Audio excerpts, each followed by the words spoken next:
100 वर्ष के लंबे संघर्ष के बाद राम मंदिर बना है और अभी राम मंदिर को बने हुए मात्र 1 साल हुआ है और राम मंदिर को गिराने की, राम मंदिर को ढहाने की तैयारी शुरू हो गई है। एक आतंकवादी पकड़ा गया है जो अयोध्या में ही मीट का कारोबार करता था, मिल्कीपुर का रहने वाला है। अयोध्या की उसने पूरी रेकी किया। रेकी करने के बाद फरीदाबाद पहुंचा, यहाँ उसको पूरे हथियार उपलब्ध कराए जा रहे थे। यहाँ उसको जो जो चीज़ें चाहिए मंदिर गिराने के लिए सब उसको उपलब्ध कराया जा रहा था और अब पुलिस ने पकड़ा है। मैं बार बार कह रहा हूं, तू मैं करने से, आरोप प्रत्यारोप करने से, नूरा कुश्ती करने से, बतौलेबाजी करने से कुछ नहीं होगा। गुलामी की सोच, नफरती सोच खत्म करने के लिए कुछ और करना पड़ेगा जिस पे काम नहीं हो रहा है। और आतंकवादी पकड़ा गया, सोशल मीडिया में उसके फोटो शेयर हो रहे हैं, वीडियो शेयर हो रहे हैं और फिर उस नफरती सोच के ऊपर चर्चा नहीं हो रही कि नफरती सोच आ कहां से रही है। बड़ी स्वाभाविक सी बात है। व्यक्ति का व्यवहार इस बात पर निर्भर करता है कि वो आंखों से क्या देखता है, कान से क्या सुनता है, मुंह से क्या खाता है। 3 चीजों पर निर्भर करता है। चलो मुंह से क्या खाएगा आप उस पर कंट्रोल नहीं कर सकते, लेकिन कान से क्या सुनेगा और आंख से क्या पढ़ेगा, क्या देखेगा, उस पर तो कंट्रोल कर सकते। जब पूरी दुनिया को पता है कि मदरसों में नफरत सिखाई जाती है, मदरसों में पाक नापाक सिखाया जाता है, मदरसों में काफिर वाली सोच बढ़ाई जाती है, मदरसों में ये सिखाया जाता है कि न भारत अच्छा है, न भारत की संस्कृति अच्छी है, भारत को मानना, भारत की संस्कृति को मानना, भारत का त्यौहार मनाना हराम है, भगवान राम, कृष्ण, हनुमान, ये सब इनकी जो पूजा करते हैं वो काफिर हैं, उनसे नफरत सिखाई जाती है। इसके बाद भी मदरसा चलाया जा रहा है। मदरसा क्यों चल रहा है? कह रहे हैं जी बहाना क्या है, आर्टिकल 30 कहता है। अरे संविधान निर्माताओं ने माइनॉरिटी कहीं परिभाषित नहीं किया, तो ये ड्यूटी तो सरकार की है कि माइनॉरिटी को डिफाइन कर दे। माइनॉरिटी को डिफाइन कर दे कि भैया जो डिस्ट्रिक्ट लेवल पे 1% से कम होगा वो माइनॉरिटी कहलाएगा। क्यों स्टेट लेवल पे माइनॉरिटी आइडेंटिफाई करना, क्यों नेशनल लेवल पर आइडेंटिफाई करना? अल्टीमेटली जो शासन चलाने की यूनिट होती है वो तो जिला होती है। आप डिस्ट्रिक्ट लेवल पर आइडेंटिफाई कर दीजिए कि प्रत्येक जिले में जो 1% से कम होगा वो माइनॉरिटी कहलाएगा, जो 1% से ज़्यादा होगा वो माइनॉरिटी नहीं कहलाएगा। खत्म बात हो गई। मदरसे अपने आप बंद हो जाएंगे, मिशनरी स्कूल अपने आप बंद हो जाएंगे। अगर भारत को बचाना है तो सबसे पहले गुलामी का नामो निशान मिटाना पड़ेगा। भारत को बचाना है तो गुलामी के दौरान शुरू हुए मदरसे और मिशनरी स्कूलों को बंद करना पड़ेगा। भारत को बचाना है सारे के सारे अंग्रेजी कानून खत्म करना पड़ेगा। भारत को बचाना है तो कांग्रेस के द्वारा बनाए गए सभी कानूनों को खत्म करना पड़ेगा या बदलना पड़ेगा, क्योंकि जो काम मुगलों ने तलवार के दम पे किया था वही काम अंग्रेजों ने कानून बना के किया था और वही काम हमारी बाद में जो सरकारें बनी, जो कांग्रेस की सरकार बनी, उसने किया। भारत को लूटने के लिए, भारत को बर्बाद करने के लिए 50 से ज्यादा कानून बने, उन कानूनों पर चर्चा नहीं हो रही। आतंकवादी पकड़ा गया, डायनामाइट पकड़ा गया, सब कुछ हुआ, राम मंदिर को गिराने की पूरी योजना थी, अखबारों में फोटो आ गई, मामला ठंडा पड़ गया, अगले दिन कोई और आतंकवादी पकड़ा जाएगा, कोई और, फिर उसकी खबर छप जाएगी। जब तक इस नफरत के सोच क्यों आ रही है इस पे चिंता नहीं होगी, उसका समाधान नहीं होगा, तब तक कोई फायदा नहीं होगा। जब तक विदेशी फंडिंग नहीं बंद होगी, भारत के अंदर जो काला धन जनरेट हो रहा है ये नहीं बंद होगा, तब तक भारत सुरक्षित नहीं होगा। भारत सुरक्षित होगा जब शिक्षा में संस्कार हो, कानून का खौफ हो, यानी 10वीं तक सबकी समान शिक्षा हो, 10वीं तक 1 नेशन 1 एजुकेशन बोर्ड हो, 1 नेशन 1 सिलेबस हो, 1 नेशन 1 करिकुलम हो। भारत तब सुरक्षित होगा जब मजहब के आधार पे बने नियम कानून खत्म होंगे।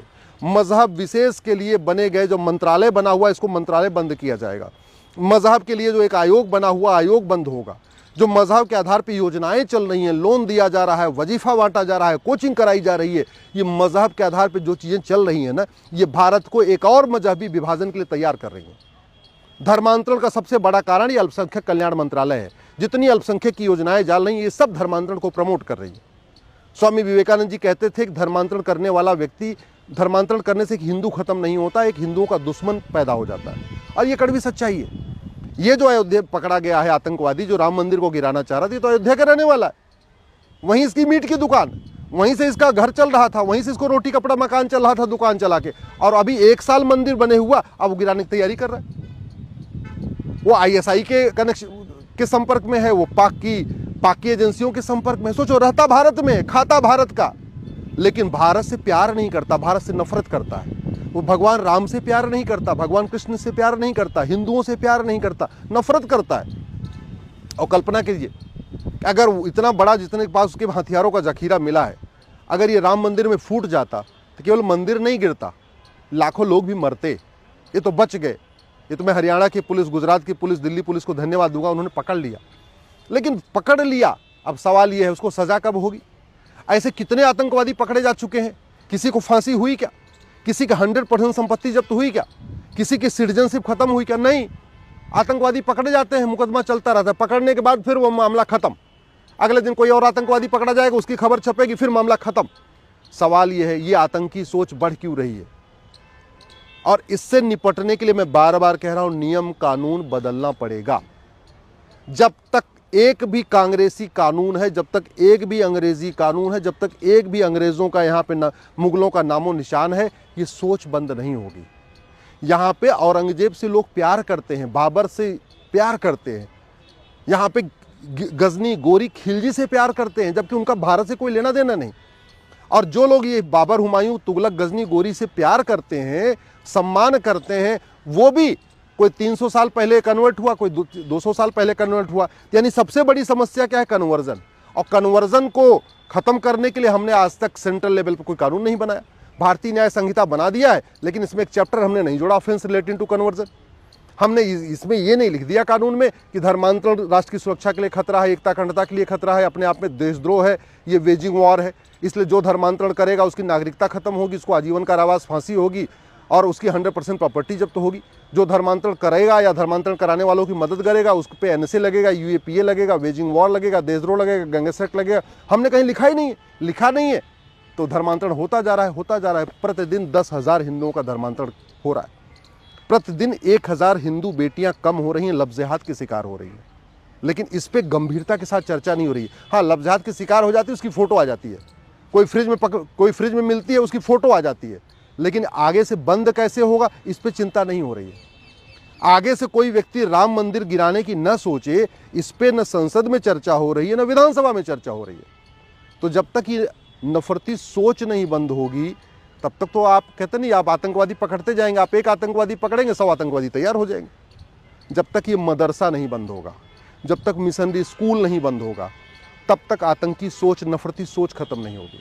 जब तक इस बीएनएस में आप इसको 1 नेशन 1 पिनल कोड नहीं बनाएंगे, सारे जितने अपराध हैं सबको मर्ज करके एक किताब नहीं बनाएंगे, जब तक पूरे देश के लिए एक यूनिफॉर्म पुलिस कोड नहीं होगा, 1 नेशन 1 पुलिस कोड नहीं होगा, जब तक झूठ गंभीर अपराध नहीं होगा, झूठ पकड़ने के लिए नार्को पॉलीग्राफ ब्रेन मैपिंग कानून नहीं बनेगा, एक जुडिशियल चार्टर नहीं बनेगा कि आपको 1 साल के अंदर फैसला करना ही करना है, एक पुलिस चार्टर नहीं बनेगा कि आपको 3 महीने के अंदर पूरी जांच कंप्लीट करना ही करना है, एक सिटीजन चार्टर जब तक नहीं बनेगा कि अगर झूठी गवाही दिया, झूठा एफिडेविट फाइल किया, तुम्हारी नागरिकता खत्म, जब तक अपराधियों में खौफ नहीं पैदा होगा, तब तक ये आतंकी सोच खत्म नहीं होगी।